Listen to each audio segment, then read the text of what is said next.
मोक्षमार्गस्य नेतारम् वेत्तारम् कर्मभोक्ताम् ज्ञातारम् विश्वतत्त्वानाम् वन्दे तद्गुणलाब्धये वन्दे तद्गुणलाब्धये मोक्षमार्ग के नेता एवं कर्म पर्वतों के भेदक और विश्व के सब तत्वों के ज्ञायक चेतन संवेदक सद्गुण आप समान प्राप्त हूँ यही भावना भाकर दे विनय पूर्वक करूं वंदना बारंबार जिनेश्वर देव बारंबार जिनेश्वर देव।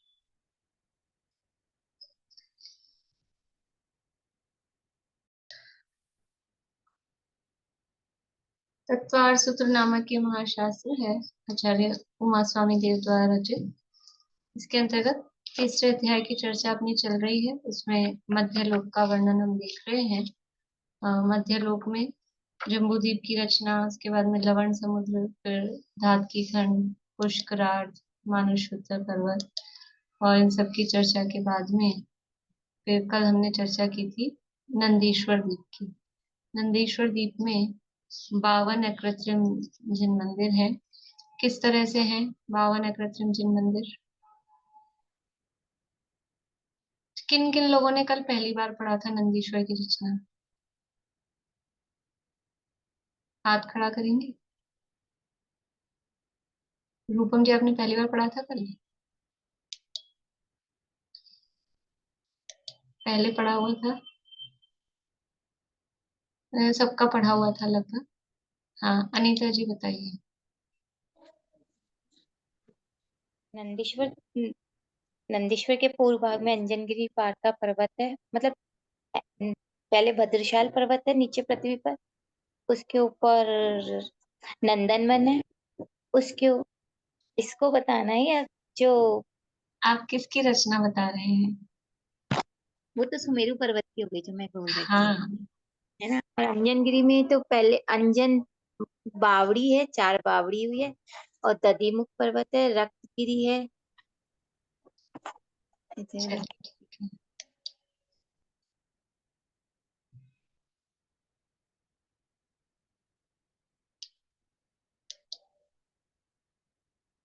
चलिए बोलिए रूपम जी। जी मैंने जयमाल पढ़ी है, लेकिन ऐसे पढ़ाई पहली बार कर रही हूँ इसकी। चलिए और बताइए नंदीश्वर। चारों दिशाओं में 13-13 जिनाले हैं, ऐसे 52 जिनाले हैं। हम्म जिसमें एक दिशा का अंजनगिरी, तो 4 दिशाओं में 4 अंजनगिरी। और अंजनगिरी कहाँ फिर पर है उस दिशा में? दधिमुख एक दिशा के बताइए, पर वहां पे अंजनगिरी कहाँ है? कोने में है कि कहाँ है? सबसे मध्य में अंजनगिरी है। हाँ, ऐसे बताइए तो कि एक दिशा में बीचों बीच अंजनगिरी पर्वत है। फिर हाँ, फिर चार, उसके पास में 4 बावड़ी, चारों दिशाओं में 4 बावड़ी। हम्म फिर चारों दिशाओं में 4 रतिकर। चार दिशा में 4 रति कर। बावड़ी के बाद वन है, चारों हम्म दिशाओं में बावड़ी के बाद में वन है। और फिर उनके हम्म बाद उन वनों के चारों कोने में 4 रतिकर पर्वत है। ठीक है। और तो फिर जिनाले कैसे हुए 13? फिर 8 दधिमुख हैं, उन्हीं के आसपास चारों, उन्हीं एक एक के पास, चारों के पास 4 दधिमुख हैं चारों दिशाओं में। ऐसे 8 दधिमुख हैं और 4 दधिमुख रतिकर और कहाँ एक है? अंजन। दधिमुख कहाँ है? वो कोनों में? नहीं, जो दधिमुख हैं उनके चारों कोने, चारों तरफ। तो दधिमुख कहाँ है? तब तो उसके चारों तरफ देखी ना हम। उस कैसे बताऊं दीदी, अंजनगिरी चलिए, के चारों दिशाओं में, अंजनगिरी के चारों दिशाओं में। अंजनगिरी की चारों दिशाओं, ठीक है, चलिए बोलिए अनुज। हम नंदीश्वर जी के चारों तरफ 13-13 करके ऐसे 52 हो रहे हैं। और 13 कैसे हो रहे हैं, एक तरीके से बीच में अंजनगिरी और चारों साइड चारों बावड़ियां हैं, उसमें एक एक चैताले, तो 5, 1 और 4 5। और उसके बाहर की साइड में वो बावड़ियों के अंदर, सॉरी, दधिमुख है 4। और उस दधिमुख के बाहर की साइड, मतलब दोनों साइड में 2-2 चैताले, तो ऐसे 8 तो ये हो गए। 8 और बीच में एक 9 और 4 बावड़ियों के हो गए।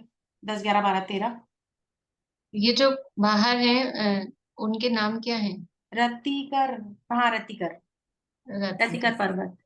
ठीक है, बढ़िया। बोलो पारुल। भाभी, नंदन दीप, नंदीश्वर द्वीप के बीचों बीच चारों दिशाओं में 4 अंजनगिरी पर्वत है। हम एक साइड का लेते हैं तो सबसे बीच में एक अंजनगिरी पर्वत है। अंजनगिरी के चारों तरफ 4 बावड़ियां हैं। बावड़ियों के बीचों बीच दधिमुख नामक पर्वत है, जिन पे जिन चैताले हैं। और बाड़ियों के बाहर दोनों साइड पे 2 रतिकर पर्वत है। उन दोनों पर एक एक, मतलब हर रतिकर पर्वत पर एक जिनाल है। इस तरह से 8 रतिकर पर्वत पर हुए, 4 दधिमुख पे हुए और एक अंजनगिरी पे हुआ, 13 हो गए। वो चारों तरफ है। ठीक है, बढ़िया। यानी सबसे एक दिशा के देख रहे हैं, एक दिशा में 13 जिनाले हैं तो 4 दिशाओं में 52। ये तो मोटा मोटा है।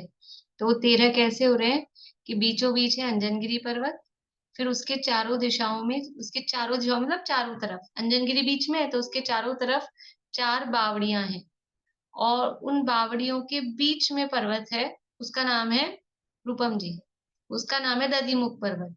ठीक है, पर्वत हम बोल रहे हैं तो वो पर्वत पे जिनाले है, तो अंजनगिरी पर एक जिनाले है। फिर 4 बावड़ियों के बीच में 4 ही दधिमुख हुए, तो 4 वो हुए। अभी जो बावड़ियां हैं चौकोर, तो उसके 4 कोने हैं बावड़ियों के। तो 4 कोनों में से जो आउटसाइड वाले, बाहर वाले 2 कोने हैं, जो आउटसाइड वाले, आउटसाइड और इनसाइड समझ में आया था? आउटसाइड और इनसाइड,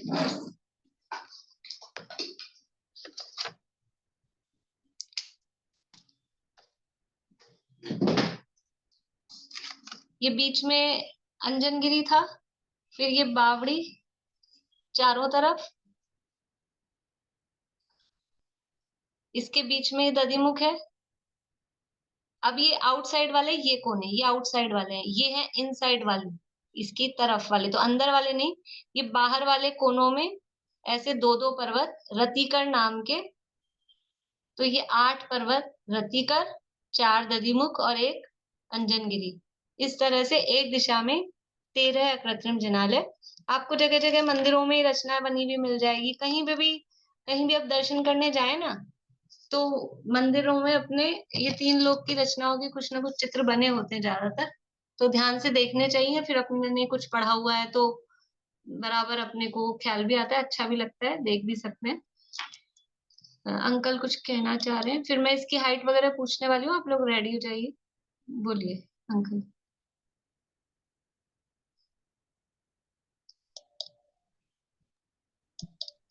मैं ये बोल रहा था, ये जो 4 बावड़ियां हैं 1-1 लाख योजन की, तो इन पे क्या चारों दिशाओं में वन है, जिनकी 1 लाख है तो 50,000 की चौड़ाई में, तो 25-25,000 दोनों तरफ छूट जाते हैं।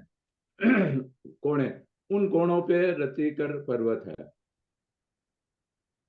50,000 मतलब 1 लाख योजन की जो बावड़ी है उसमें चारों तरफ 50,000 और बाई 25,000 योजन के वन बने हुए हैं। उन वन बनने के बाद में जो साइडों में 25-25,000 योजन जगह बचती है, वहां पे रतिकर पर्वत है, या वो आउटसाइड वाले कोने भी आप कह सकते हो। नहीं, तो आउटसाइड में है, मतलब जैसे ये बावड़ी है, हाँ, इस बावड़ी के यहाँ भी वन है, यहाँ भी वन है, यहाँ भी वन है, ये वन है पूरा चारों तरफ। तो तो ये आप वन यहाँ बनाइए ना पर, पहले। हाँ वो पहले वन वन, बनाएंगे ना तो 25-25,000 छूट जाएंगे ऑटोमेटिकली। हाँ हाँ बढ़िया है। दिखाइए, एक बार दिखाइए वापस।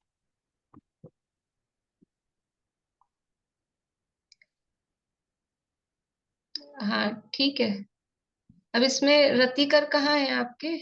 ये तो बावड़ियां दिख रही ऋतिक ना, तो रेड वाली तो। हाँ, रेड रेड है ना इसमें। ये रेड तो बावड़ियां है और ये दधिमुख है बीच में। अच्छा बावड़ियां ये है, छोटे, ये है रतिकर। फिर हरे रंग में वन है, उन वनों के दोनों तरफ हाँ हाँ अगर इसमें ठीक दिख है। रहा हो। हाँ हाँ अब दिख गया, ठीक है। फिर इनकी ऊंचाई हम जब बात करते हैं तो अंजनगिरी 84,000 का है ऊंचाई का।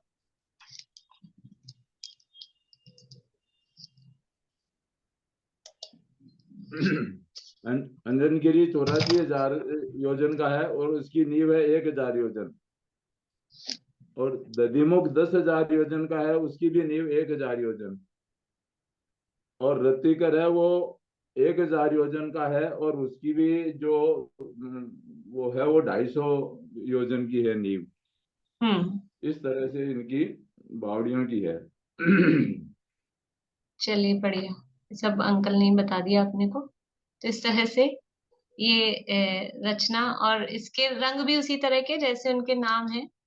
अंजनगिरी का कलर बता दीजिए आप, तीनों पर्वतों के कलर के कौन कौन से हैं? जैसे उनके नाम है वैसे उनके कलर हैं, वैसे बोलिए अलका जी। रतिकर पर्वत तो लाल रंग का है। कल दधिमुख अपन ने दही, लाल पढ़ा था। नहीं नहीं सॉरी अंजनगिरी तो अंजन काजल के समान है, अंजनगिरी पर्वत। और दधिमुख है दही के जैसा सफेद। और रतिकर रति अ, रतिकर याद नहीं आ रहा। ठीक है, ये तो आप पूर्व ज्ञान से बोल रहे हैं। कल जो अपन ने पढ़ा वो शब्द किसी को याद है? कल जो तिलय पन्नति के आधार पे हमने शब्द बताए थे। हाँ, अंजनगिरी को नीलमणि हाँ, के रंग का नीलमणि में। है। अंजनगिरी नीलमणि में, इसीलिए वो काला नीलमणि, नीला काला एक ही अर्थ में लेते हैं। हाँ, और दधिमुख था सफेद रंग का, दूध दूध या दही दही, के रंग दही का। के समान। दही ठीक है। जैसा। और और रतिकर?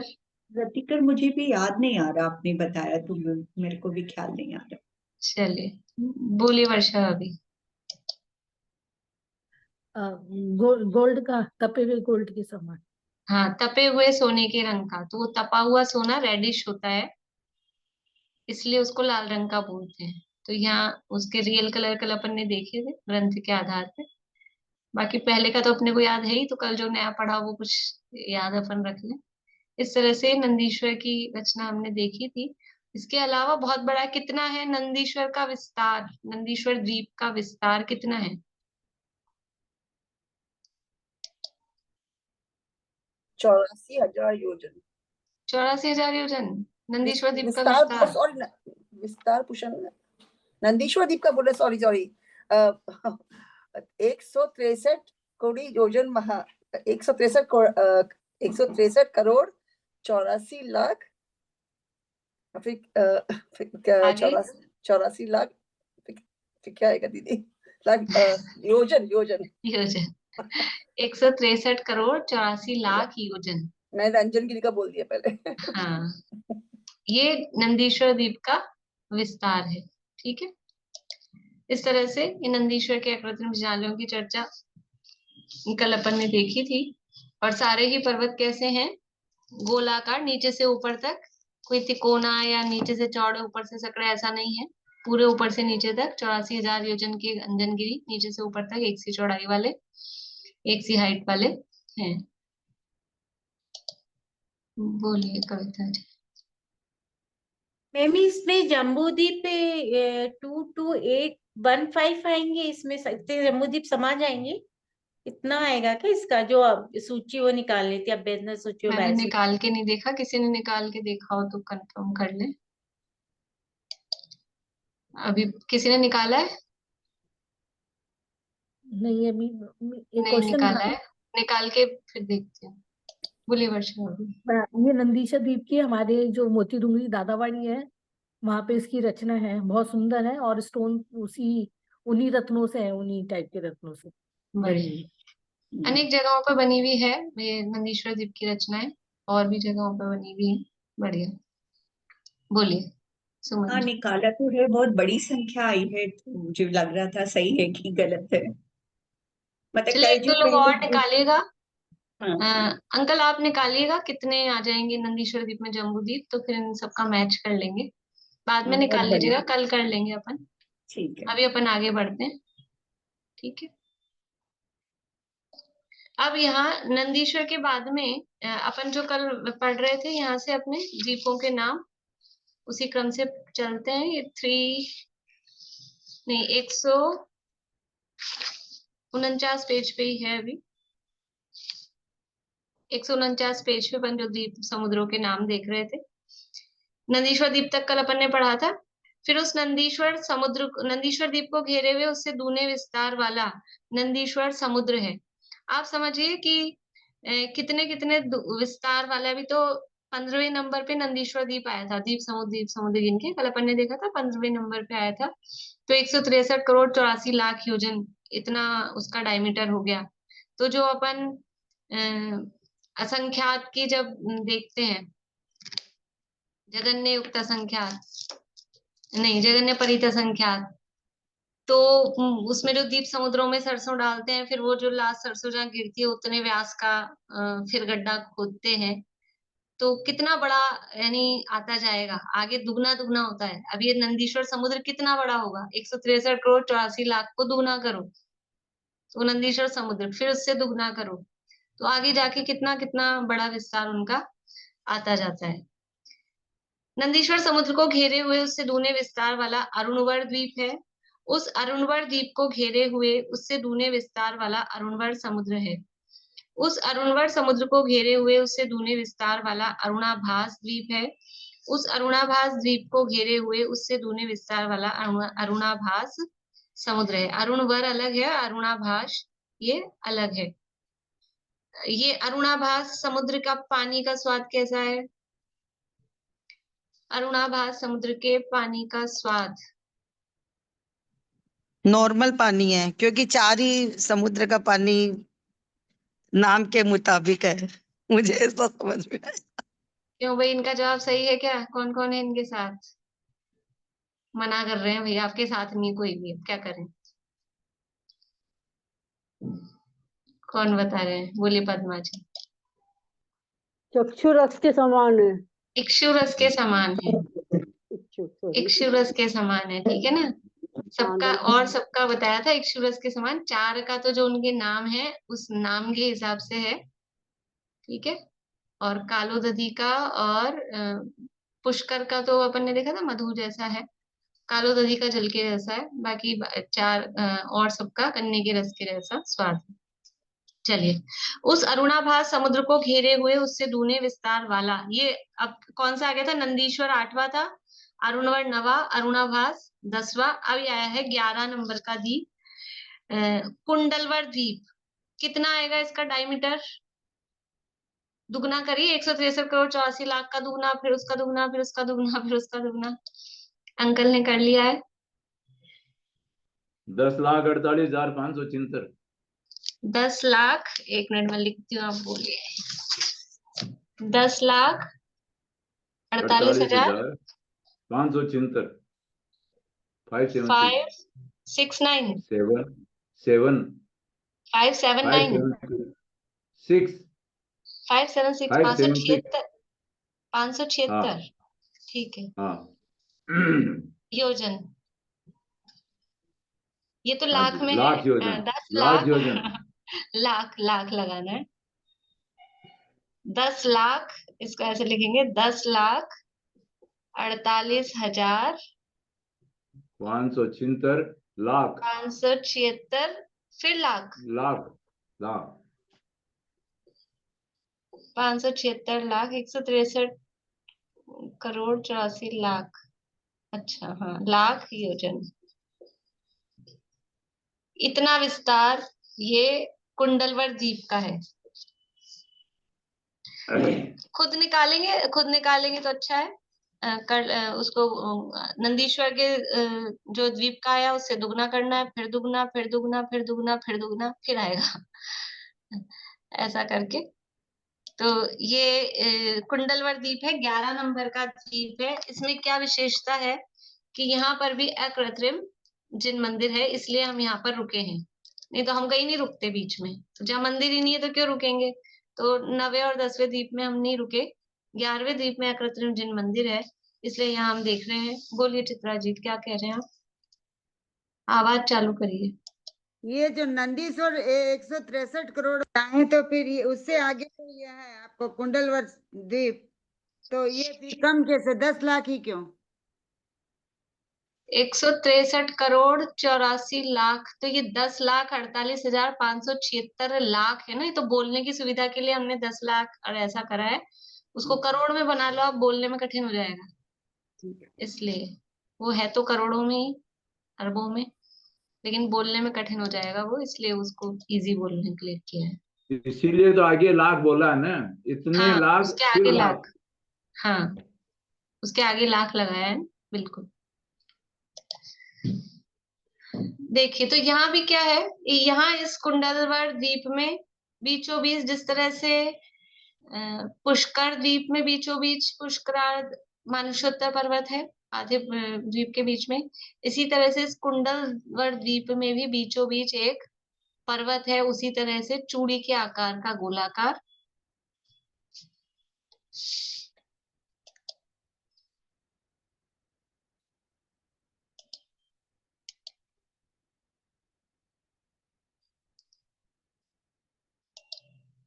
देखिए यहाँ से पढ़ते अपन तिलोय पन्नती में से।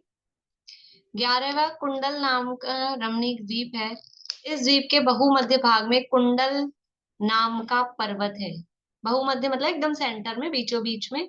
तो वो पर्वत कैसा है, जैसे एक तो देखो जम्बू द्वीप के बीचों बीच सुमेरु पर्वत है, ठीक है, और पुष्कर द्वीप के बीचों बीच मानुषोत्तर पर्वत है। कुंडलवर द्वीप के बीचों बीच कुंडल नाम का पर्वत है। तो वो सुमेरु पर्वत बीचों बीच और ये कुंडल पर्वत बीचों बीच एक सा ही है, कि वो तो ऐसा बीचों बीच है। और ये पूरे में जिस तरह से मानुषोत्तर पर्वत पूरा गोलाकार वैसा ही चूड़ी के आकार का है, ये भी उसी तरह का, उस द्वीप को समझ लो 2 भागों में बांट रहा है, उसी तरह का ये पर्वत है। नाना प्रकार के रत्नों से भरे हुए इस पर्वत की ऊंचाई 75,000 योजन और नींव 1,000 योजन प्रमाण है। कितना ऊंचा पर्वत है ये? 75,000 योजन ऊंचा।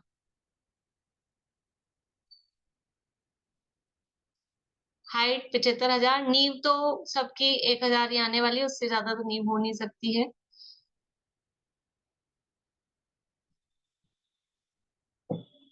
आगे, तटवेदी आदि से संयुक्त इस पर्वत का मूल एवं उपरिम विस्तार मानुषोत्तर पर्वत के विस्तार प्रमाण से 10 गुना है। मानुषोत्तर पर्वत का विस्तार कितना था, लिखा आप लोगों ने?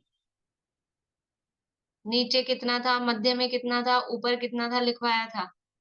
मानुषोत्तर पर्वत का विस्तार याद है ऐसा मैं नहीं कह रही हूं, लेकिन लिखा तो है आप लोगों ने। याद तो कहाँ से होगा, बोलिए। नीचे तो है 1022, बीच में 723 और ऊपर है 424 योजन। हाँ, ये मानुषोत्तर पर्वत, क्योंकि अपन ने देखा था एक साइड से तो सीधा था मानुषोत्तर पर्वत, एक साइड से स्लाइडिंग था, तो नीचे चौड़ा, बीच में और सकड़ा, फिर ऊपर जाके और सकड़ा। तो उसी तरह से इसका भी विस्तार है, लेकिन मानुषोत्तर पर्वत के विस्तार से दुगना बता रहे हैं, क्योंकि हाइट भी कितनी है। मानुषोत्तर पर्वत की हाइट कितनी थी? मानुषोत्तर पर्वत की हाइट बोलिए निशा जी। 1022 योजन। हाइट, ऊंचाई तो बताई मैम आपने। 1022 योजन है। नहीं नहीं नहीं, मैं बता रही हूँ। बोलिए अनीता जी। 1721 योजन। 1721 योजन। मानुषोत्तर पर्वत की हाइट है 1721 योजन और ये है 75,000 योजन। हाइट में बहुत डिफरेंस है, देखिए वो यहाँ बता रहे हैं विशेषार्थ में करके। मानुषोत्तर पर्वत का मूल विस्तार 1022 योजन, मध्य में 723 योजन और शिखर पे 424 योजन बताया था। तो कुंडलगिरी का विस्तार इससे 10 गुना है, तो बहुत इजी है, एक जीरो लगानी है सबके आगे 10 गुना करने के लिए।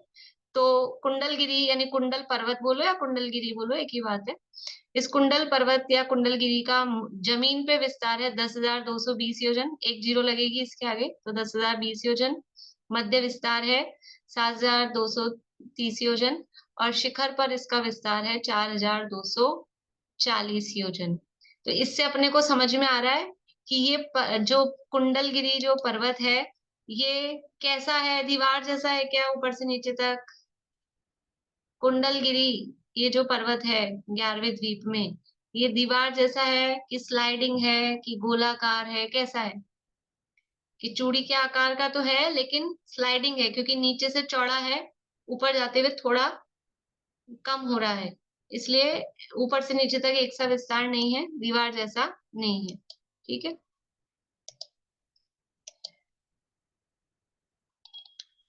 कुंडलगिरी के ऊपर जो दिव्य कूट है उनका विन्यास कहते हैं। पूर्वाधिक 4 दिशाओं में प्रत्येक में 4-4 कूट है और उनके अभ्यंतर भाग में एक एक सिद्धवर कूट है। जैसे अपन ने मानुषत्व पर्वत पे भी देखी थी, और भी कूटें थी अलग और फिर सिद्धकूट अलग थी। तो चारों दिशाओं में एक एक, यानी चारों दिशाओं में 4-4 कूट है पहले तो।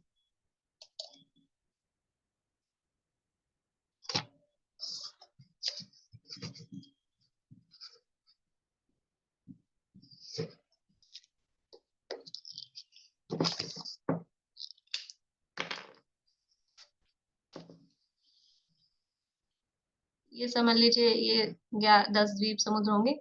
ये 4 दिशाओं में 4 कूट है, तो ये 1 2 3 4, फिर 1 2 3 4, 1 2 3 4, 1 2 3, ये ऐसे 4 दिशाओं में 4-4 कूट है।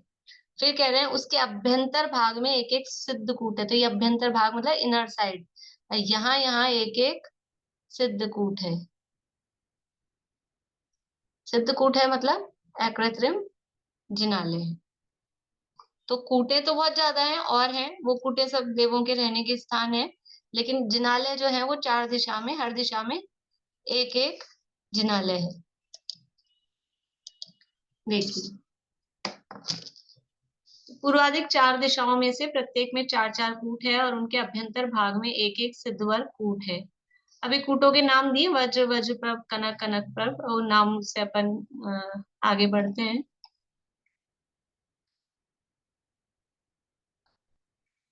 ये जो 16 कूट चारों दिशाओं में 4-4 कही है, वो नंदन वन में जो कूट बताई है उन्हीं की उतनी ही उनकी हाइट वगैरह वैसी ही है, वो यहाँ कह रहे हैं। इन कूटों पर देव रहते हैं, परिवार सहित रहते हैं। देखिए ये 4 सिद्धकूट निषद पर्वत के सिद्धकूट पर कहे हुए जिनपुर के सदृश विस्तार एवं ऊंचाई आदि सहित ऐसे 4 जिन भवनों से शोभायमान होते हैं।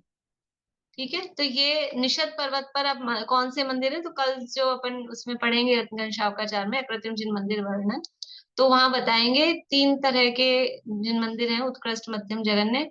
तो कहाँ कहाँ पर उत्कृष्ट जिनालय हैं, कहाँ कहाँ पर मध्यम साइज वाले हैं, कहाँ कहाँ पर जघन्य साइज वाले हैं, तो वो उसमें अपन देखेंगे। तो निषद पर्वत पे कौन से साइज वाले हैं, तो वो उसी साइज वाले यहाँ पर पर्वत है। तो यहाँ बता रहे हैं एक कोस की हाइट है, जिन भवन का आयाम 1 कोस, विष्कम्भ आधा कोस और उच्छेद पौन कोस, मतलब लंबाई 1 कोस है, चौड़ाई आधा कोस है, और जो उच्छेद मतलब मोटाई कहो ऊंचाई कहो वो 3 और 4 कोस प्रमाण है।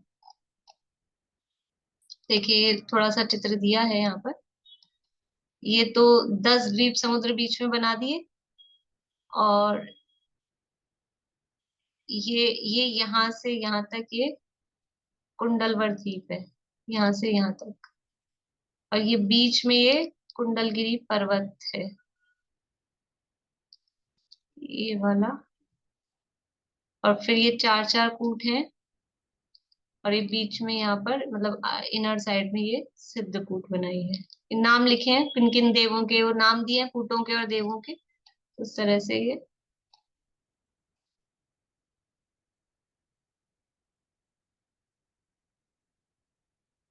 इसमें पाठांतर है तो यहाँ दिया है मतांतर, पाठांतर नहीं मतांतर। इस श्रेष्ठ पर्वत की दिशाओं और विदिशाओं में से प्रत्येक में एक एक जिनेंद्र कूट है, इस प्रकार भी कोई आचार्य कहते हैं। तो कोई आचार्य ऐसा भी कहते हैं कि यहाँ तो कहा है, मतलब जो प्रचलित मान्यता है, परंपरा है, जो 458 में अपन गिनते हैं, तो वो तो 4 ही मंदिर गिनते हैं। यहाँ ये कोई कुछ आचार्य ऐसा कहते हैं कि 4 तो दिशाओं में और 4 विदिशाओं में, तो इस प्रकार से 8 हो जाएंगे, पर वो फिर संख्या गड़बड़ हो जाएगी। तो वो प्रचलन में वही है, इसलिए अपन वही देखते हैं कि कुंडल पर्वत पर 4 ही जिनालय हैं।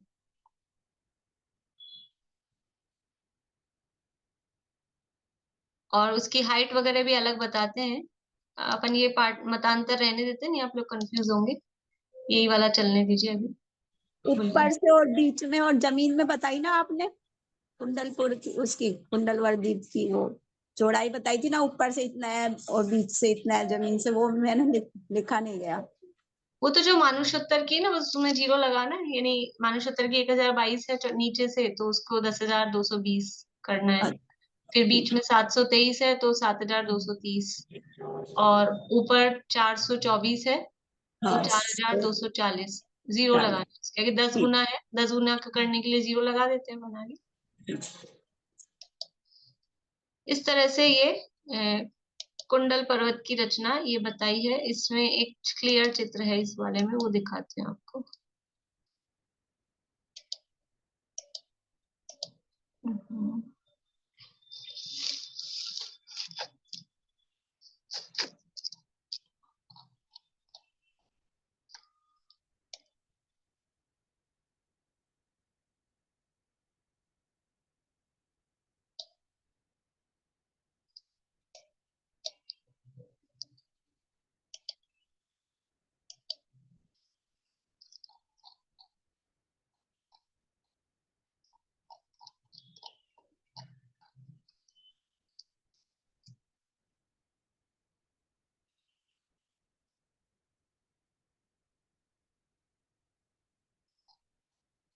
ये देखिए,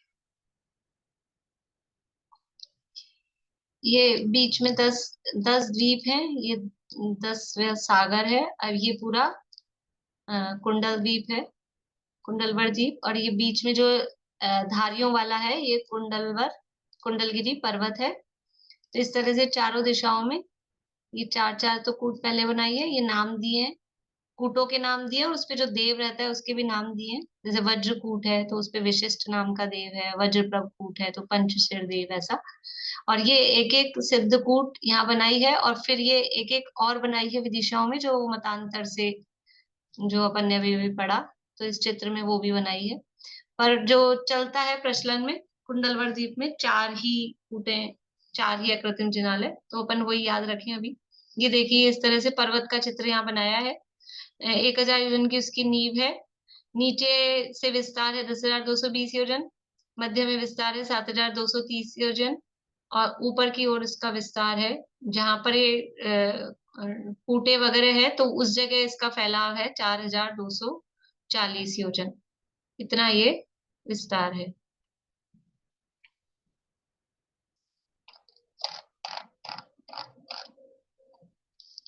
ठीक है, तो बस इतनी ही रचना इसमें है।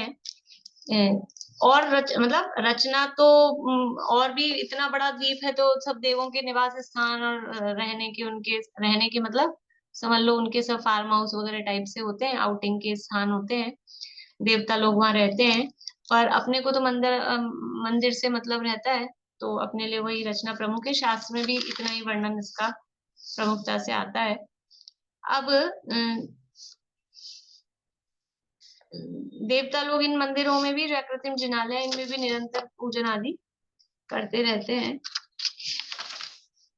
इसके बाद में 12वां द्वीप देखिए, फिर अपने तत्वार्थ मणि प्रदीप में आ जाइए, अपन द्वीप के नाम देख लें। कुंडलवर द्वीप को घेरे हुए उससे दूने विस्तार वाला कुंडलवर समुद्र है। फिर 150 पेज पे तत्वाटमणि प्रदीप में कुंडलवर समुद्र को घेरे हुए उससे दूने विस्तार वाला शंखवर द्वीप है। उस शंखवर द्वीप को घेरे हुए उससे दूने विस्तार वाला शंखवर समुद्र है। ये हो गया 12वां द्वीप और 12वां समुद्र। उस शंखवर समुद्र को घेरे हुए उससे दूने विस्तार वाला रुचकवर द्वीप है। उसके बाद कौन सा है? रुचकवर द्वीप। अंकल निकालिए इसकी अपने डायमीटर, बोलिए। रुचकवर द्वीप 13वां द्वीप है और हम्म इसकी जो व्यास है वो 1,67,67,77 167 हाँ, फिर 77 216 216 मल्टीप्लाई बाई 1,00,000 मतलब लाख 5 लिख जीरो लगा दीजिए। दो। हाँ 5 जीरो, ये 5 जीरो इसके आगे, या तो फिर हाँ मल्टीप्लाई कर देते हैं। ठीक है, हाँ ये 1,67,77,216 योजन। यस, इसको ऐसा पढ़ेंगे अपन, 1,67,77,216 योजन। इतना इसका डायमीटर है, इतना विस्तार है। कौन से द्वीप का? 13वें रुचक द्वीप का नाम है रुचकवर द्वीप। रुचकवर। 13वां नंबर का द्वीप है रुचकवर और उसका व्यास है 1,67,77,216 योजन। अब यहाँ क्या विशेषता है, यहाँ क्यों रुक गए हैं हम, कि यहाँ पर भी कुछ मंदिर है। देखो, जो देव लोग होते हैं ना या विद्याधर होते हैं, तो वो कहीं से जा रहे हो आकाश मार्ग से और नीचे कोई जिनालय हो, जिन मंदिर हो, मुनिराज तपस्या कर रहे हो, समर्षण लगा हो, तो उनका विमान अटक जाता है, आगे नहीं बढ़ता है जब तक वो वहां नमस्कार नहीं करें। तो अपना भी विमान चल रहा है, तो जहां मंदिर आता है तो फिर जिनालय आता है तो अटक जाता है। अटकना ही चाहिए, अपन निकले ही उसी के लिए हैं। तो देखिए यहाँ क्या है, बोलिए। यहाँ पे मैम जो द्वीप है, यहाँ पे जो है तो मुनिराज वगैरह कैसे होंगे यहाँ पे? तो हो नहीं, यहाँ सकते हैं। मुनिराज है ऐसा नहीं कह रही हूँ मैं तो उदाहरण दे रही थी। अच्छा, यहाँ तो मैम मुनिराज यहाँ नहीं पे, है। हाँ यहाँ पे जो है तो जो विकल इंद्रिया तो वो तो नहीं होते यहाँ पे, वो पंच इंद्री वाले जीव तो पाए जाते हैं ना यहाँ पे। भोग भूमि, जगन्य भोग भूमि हुई ना ये तो। हाँ, तिर्यंश ही होते हैं, पंचेंद्रिय तिर्यंश होते हैं अथवा देव होते हैं। उसके अलावा मनुष्य तो होते ही नहीं, मुनिराज वगैरह तो पाए ही नहीं जाएंगे ना 2.5 दीप के आगे। पंचेंद्रिय तिर्यंश होते हैं युगलिया, और देव आदि होते हैं।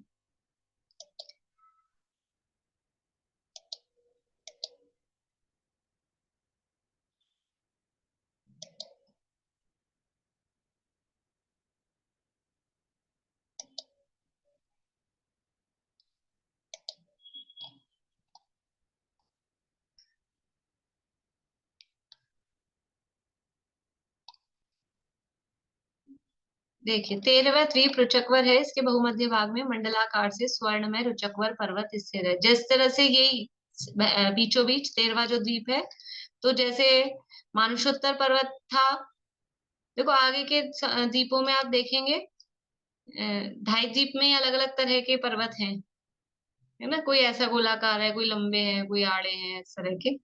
पर अब ये जो बाहर में पर्वत है, तो मानुषोत्तर पूरा ऐसा चूड़ी के जैसा गोलाकार है। फिर ये खैर नंदीश्वर में अलग हैं, अपने ढोल के समान वो अलग है। पर अब ये कुंडलगिरी में ये भी ऐसा ही गोलाकार है, चूड़ी के जैसा। रुचकगिरी भी इसी तरह से चूड़ी के जैसा गोलाकार है। और आगे अंतिम द्वीप में अपन देखेंगे स्वयंभूरमण द्वीप में, वहां स्वयंप्रभ नाम का या नागेंद्र नाम का पर्वत है, वो भी ऐसा ही चूड़ी के जैसा गोलाकार। तो इसी तरह से ये बीचों बीच गोलाकार पर्वत है जिसका नाम रुचकगिरी है। रुचकवर पर्वत है, रुचकगिरी बोलो, रुचकवर बोलो। इस पर्वत का विस्तार सर्वत्र 84,000 योजन, इतनी ही ऊंचाई और 1,000 योजन प्रमाण अवगाह है। वो था 75,000 योजन का कुंडलगिरी, और ये है रुचकगिरी जो पर्वत है 84,000। सर्वत्र का मतलब है नीचे से ऊपर तक एक सा। अब ये दीवार जैसा है क्योंकि सब जगह इसका विस्तार एक सा ही है, तो 84,000 योजन की हाइट है, 84,000 योजन का ही फैलाव है ऊपर से नीचे तक, और नींव है इसकी 1,000 योजन प्रमाण। अब जो भी ये पर्वत होते थे ऐसे नहीं बस सीधे पर्वत खड़े हैं, तो पर्वत के नीचे थोड़ा वन होता है, उसकी बाउंड्री वॉल होती है। जैसे अपने यहाँ भी पर्वत से पहले थोड़ा तलहटी जिसे अपन बोलते हैं। अब आजकल तो क्या करें, स्थितियां ऐसी हो गई, जंगल बचे नहीं है, पर्वत भी पर्वत बचे नहीं, सब जगह लोग जहां जगह मिली है वहां रहने लगे हैं। तो वो चीज, वो सीन ही नहीं दिखता है कि मतलब ऐसा कुछ पर्वत से पहले, वरना थोड़ा जंगल होता है, थोड़ी सी उसकी बाउंड्री वॉल वगैरह होती है। तो वहां बराबर बाउंड्री वॉल है, वन है, उससे पहले फिर पर्वत है। बोलिए सुमन जी। ये कुंडलवर पर्वत 85,000 योजन या 75,000 योजन? मैंने 75 लिखा है। 75 ही है। 75 ही है 75, ना? हाँ 75? हाँ, मैंने 85 बोला क्या अभी? हाँ, मुझे ऐसा ध्यान आ रहा है कि ये 84 है, वो 85 था, आपने नहीं ऐसा नहीं, मैंने 85 नहीं 75 बोला था। फिर भी अगर गलत निकल गया हो तो ठीक है, टंग स्लिप हुई होगी। अच्छा, पर 75,000 वो है 11वां, और ये 84, ये और ये 84,000 योजन ऊंचा है, 84। ठीक।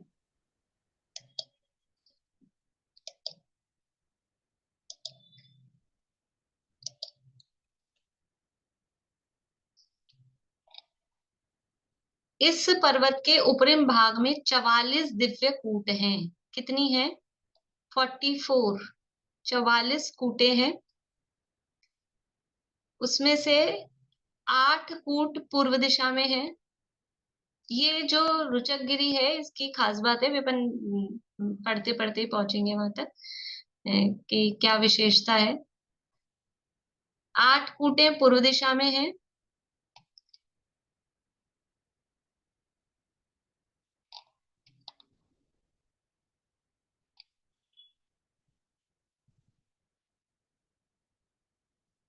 देखिए मैं अभी बता देती हूँ, तो फिर अपन पढ़ते जाएंगे। तो ये यहाँ जो रुचक गिरी पर ये जो कूटे हैं, इन पर देवियां रहती हैं। और कौन सी देवियां? जो अपन कहते हैं 56 कुमारियां, जो जन्म गर्भ कल्याणक और जन्म कल्याणक के समय, गर्भ कल्याणक के समय विशेष रूप से माता की सेवा के लिए आती हैं। वो कहाँ से आती हैं? स्वर्ग से आते हैं, अपन बोलते हैं स्वर्ग की हैं, क्योंकि देवगति की हैं इसलिए अपन ऐसा बोलते हैं। पर ये रहती हैं यहाँ पर इस रुचक गिरी पर्वत पर। और एक एक यहाँ बताया है कि कौन सी देवी क्या, कौन सी दिशा वाली देवियां क्या क्या काम करती हैं, वो यहाँ बताया है। तो थोड़ा अपन पढ़ते हैं, ठीक है?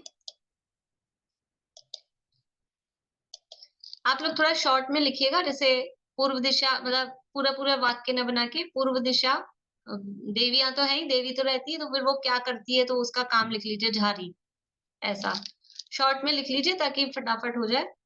अपने पास टाइम तो कम बचा है, मेरे को आज स्वयंभू तक पूरा करना था। देखिए, तो ये पूर्व दिशा वाली जो देवियां हैं, 8 कूटे हैं, उनपे देवियां रहती हैं, और ये जन्म कल्याणक में झारी धारण करती हैं।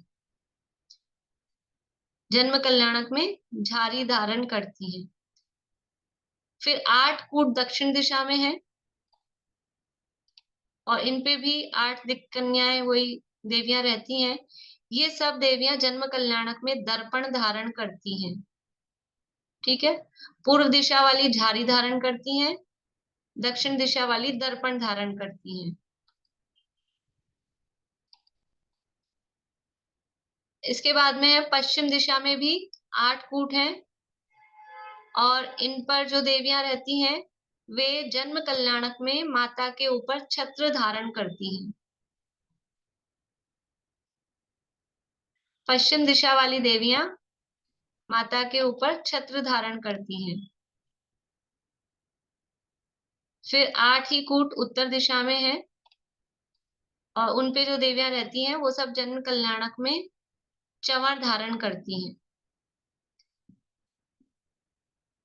तो पहले पूर्व दिशा वाली झारी, और उसके बाद में जो दक्षिण दिशा वाली है वो दर्पण, पश्चिम दिशा वाली छत्र, और उत्तर दिशा वाली चंवर। इस तरह से ये 8 चौक 32 हो गई हैं। आगे देखिए,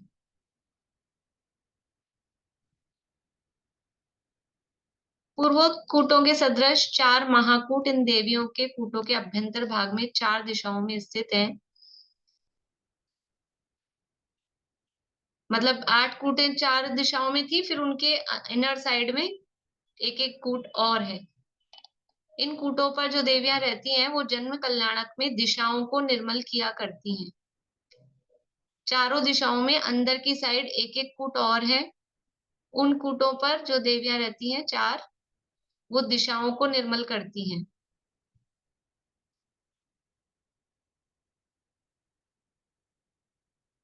फिर इनके अंदर भाग में एक एक और कूट है।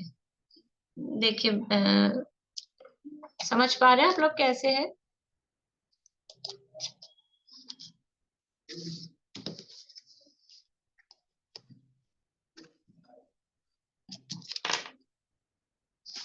जैसे एक दिशा में 8 कूट है, 1 2 3 4 5 6 7 8, ये 8 कूट एक दिशा में हुई। ये समझ लीजिए पूर्व दिशा है, तो यहाँ अंदर की साइड एक कूट और है। फिर इस एक कूट पर देवी रहती हैं और फिर इसके अंदर की साइड एक कूट और है। 84,000 योजन चौड़ाई है ना पर्वत की, तो कूटे हैं खूब सारी। तो ये 8 तो इस तरह से है, फिर उसके अंदर साइड एक कूट है, वो जन्म कल्याणक में दिशाओं को निर्मल करती है तो कहा। और फिर अंदर की साइड चारों दिशाओं में एक एक कूट और इस तरह से है। ठीक है, अभी ये बड़ा बड़ा चित्र भी दिखा दूंगी आपको।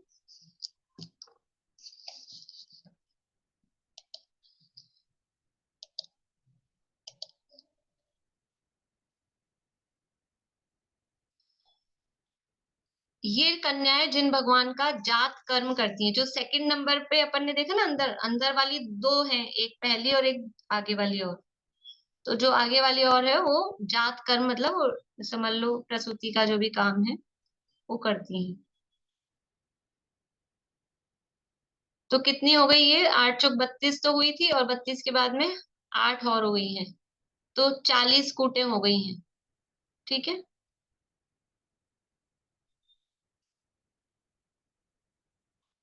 इन सब देवियों की आयु एक पल्ले प्रमाण होती है, और इनका परिवार, जैसे श्री री धृति देवियां देखी थी अपन ने, याद है?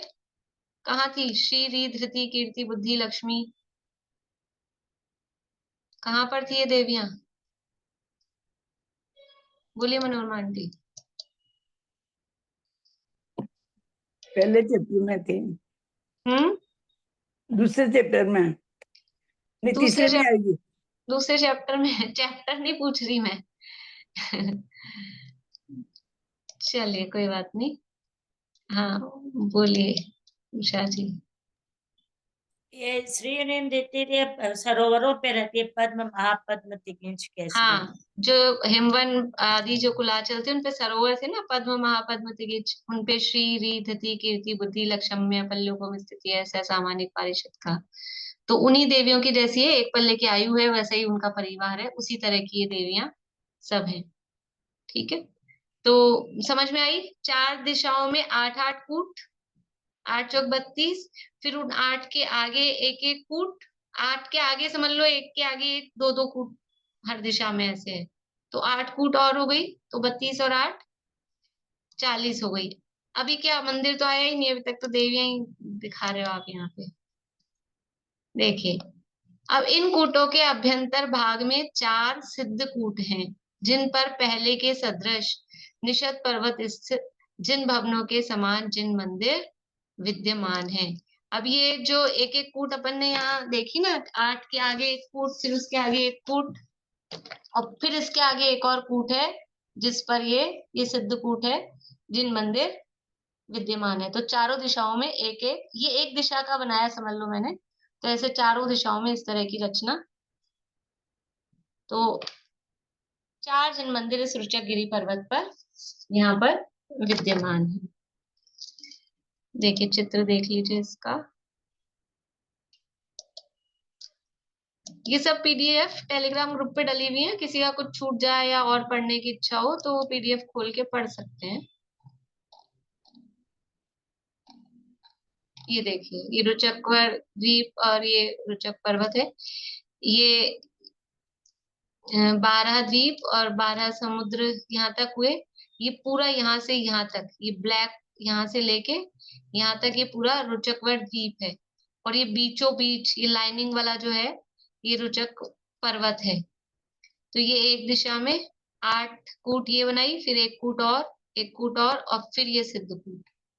इस तरह से ये 4 दिशा में 7, इसमें भी वही पाठांतर है, मतांतर है, समझ लो कि वो विदिशाओं में भी बताते हैं, पर वो अपनी संख्या नहीं बैठती है, इसलिए विदिशाओं वाली अपन यहाँ नहीं देख रहे हैं, वो समझ लो कम प्रचलन में है। और ये सब यहाँ इस चित्र में, ये चित्र वाली पीडीएफ पूरी ग्रंथ की आपको भेजी हुई है।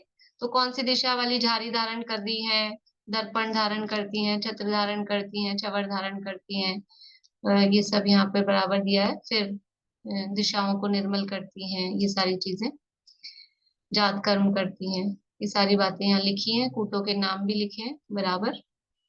इस तरह से ये रुचकगिरी पर्वत है, और कुछ खास बात इसमें है नहीं। यहाँ के जो अकृत्रिम जिनालय हैं, कुंडलगिरी और रुचकगिरी पर्वत के अकृत्रिम जिनालयों को हम सभी यहाँ से भावपूर्वक वंदना करते हैं। तो ये 13 द्वीप तक अकृत्रिम जिनालय हैं। तो अपने विधान वगैरह होते हैं, इंद्रध्वज विधान है, उसमें भी 13 द्वीप तक के अकृत्रिम जिनालयों की पूजन होती है। एक मध्यलोक विधान नाम से भी होता है, तो उसमें भी ये 13 द्वीप, और एक तो 13 द्वीप विधान करके ही नाम है। इन सब अकृत्रिम जिनालयों की वंदना उनमें हम करते हैं। इसके आगे भी शास्त्रों में 16 द्वीप, शुरू के 16 द्वीप समुद्रों के नाम मिलते हैं शास्त्र में, और लास्ट वाले 16 द्वीप समुद्रों के नाम मिलते हैं। तो इसके आगे 14वां जो द्वीप है उसका नाम है भुजगवर द्वीप और भुजगवर समुद्र। 15वां है कुशवर द्वीप, कुशवर समुद्र, और 16वां है क्रोचवर द्वीप और क्रोचवर समुद्र। इस तरह से 16 प्रारंभिक 16 द्वीपों के और समुद्रों के नाम ये हमने देखे हैं। फिर से बोल रही हूँ, 14वां है भुजगवर, भुजग होता है भुजगवर। 15वां है कुशवर, जो द्वीप का नाम है वही समुद्र का नाम है, और 16वां है क्रोचवर। अभी इसके आगे जो अंत के 16 द्वीप समुद्र और फिर स्वयंभू रमण द्वीप और स्वयंप्रभ पर्वत की चर्चा बाकी रह गई है, तो वो चर्चा अपन कल करके ये प्रकरण अपना मध्यलोक का समझ लीजिए संपन्न होगा।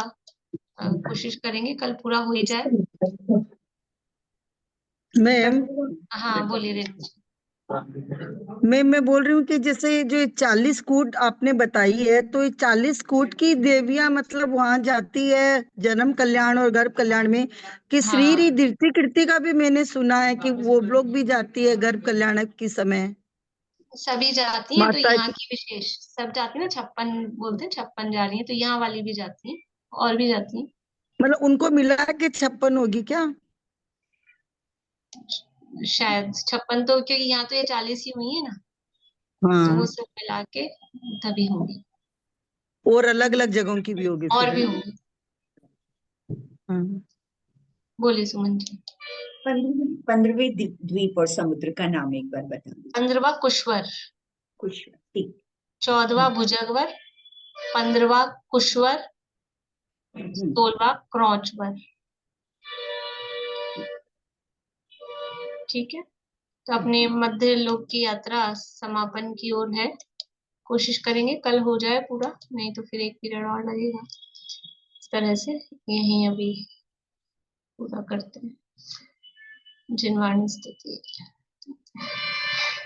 रेणु जी आप पढ़ेंगे जिनवाणी स्थिति?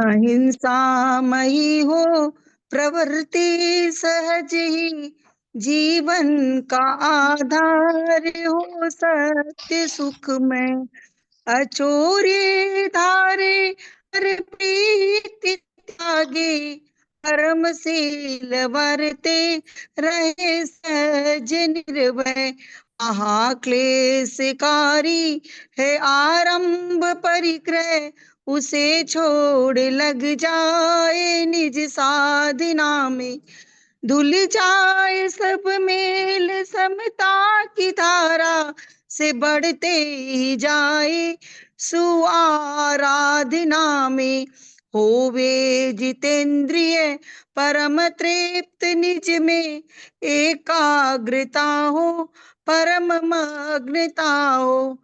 साक्षात साधन मुक्ति का सुख में निर्दोष चारित जयवंत वरते।